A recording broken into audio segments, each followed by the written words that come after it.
Morning, YouTube. Hey, just a real quick check-in. Out here bright and early in Mongo's garage, getting some stuff done. This morning we're working on the snow plow. This is a Blizzard Power Plow 810.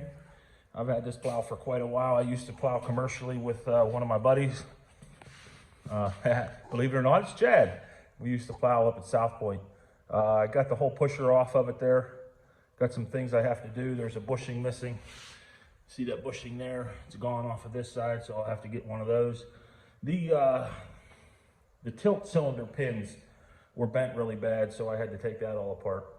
But I actually have the pusher box off of it as well. We're gonna replace all the hoses on this thing. It's set for about 3 years. And now that KJ's got the snowplow bracket on his truck, he wants to plow snow again. Right before I finished plowing, I put a new cutting edge on it. I still have to put the carbides on it. They're around the garage here somewhere. Maybe I'll get that done here as well. But the main reason I got it all tore apart is the, you can see there, maybe you can, maybe you can't, the pusher box tilt pins are all egged out real bad. So I'm gonna cut these out right here. That's what I'm into this morning. I'm gonna replace those with new. I already got a lot of the rust out here. I wanna fix all these cracks. Probably put a piece of steel over top of that, make it look better. But I got all the springs off of it. It's all in pieces. There's the tilt cylinders themselves. I'm sure it's gonna need some more work. I'm trying to work a deal with a guy on Marketplace right now for another plow. But my intention is to eventually have a plow bracket on BOV1. That's how that whole thing started. And KJ now has a plow bracket on his truck, so 2 plows in the family wouldn't be a bad thing.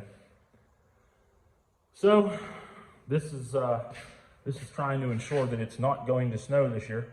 More work I do on this snow plow kind of guarantees that it's not going to. So there you go. I'll be back as we go here. Maybe I'll do a little time lapse as I tear these out, show you how I do that. But that's kind of what I got going on this morning.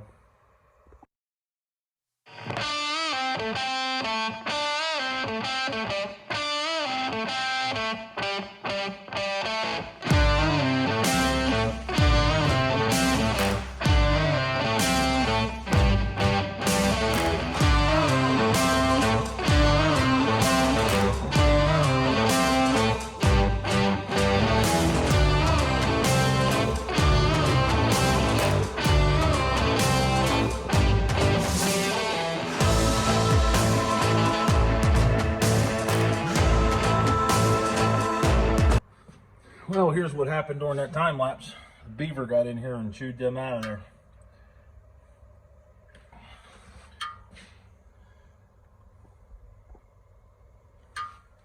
There's what's left of them.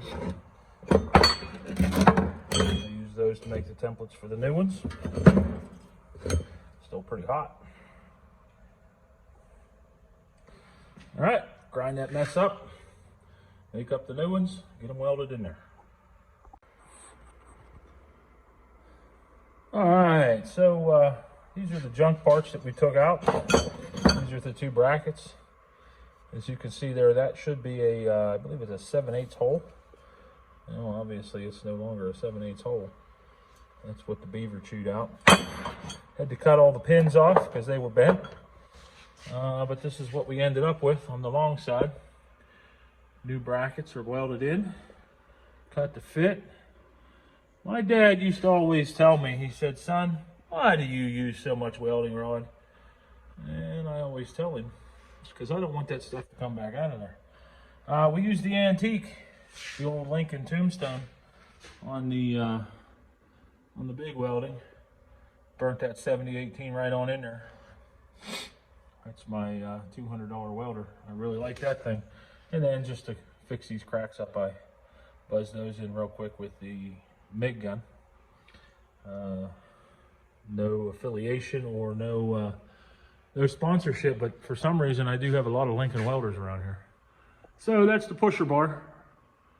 I'm gonna run into town. I gotta get some more pins. Obviously we cut those pins up there, and the reason we cut those pins is because of that. You can see it's a little bent, just a little bit. But there's 4 of these.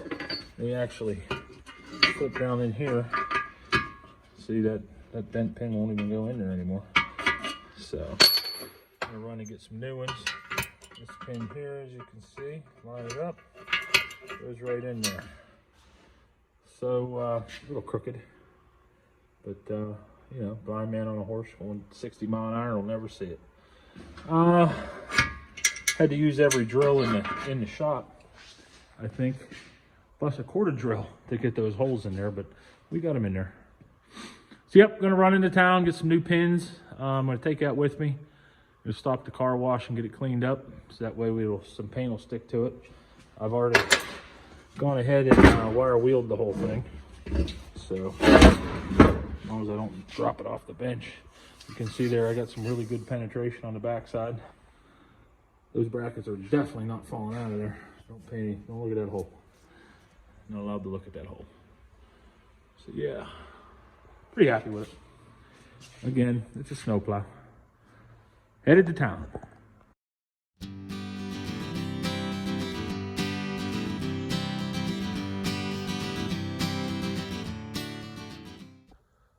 Hey, back from town. We got some spray paint. I did one more little step. I got a couple 3/4 washers, big fender washers.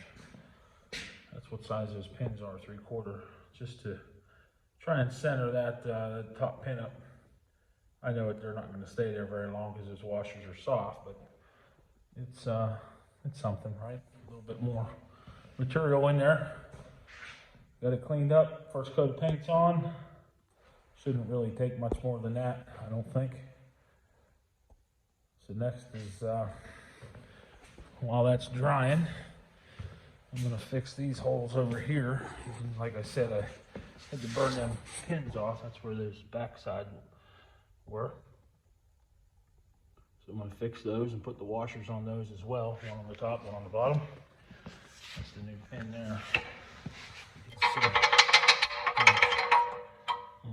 Slot is in those holes. That'll make it a little better anyway. Then we'll clean that up, maybe put some paint on it as well. Moving on. Well, made it to the end of another one. Thanks for sticking around, checking out what we've got going on with the snowplow. There's going to be a couple more videos to come of the snowplow, so be sure to check back with us soon, see what we've got going on. One more time, appreciate everybody coming back, watching the videos, subscribing, give me some comments, you know, the typical YouTube stuff. Till next time, everybody, Longo Man is out.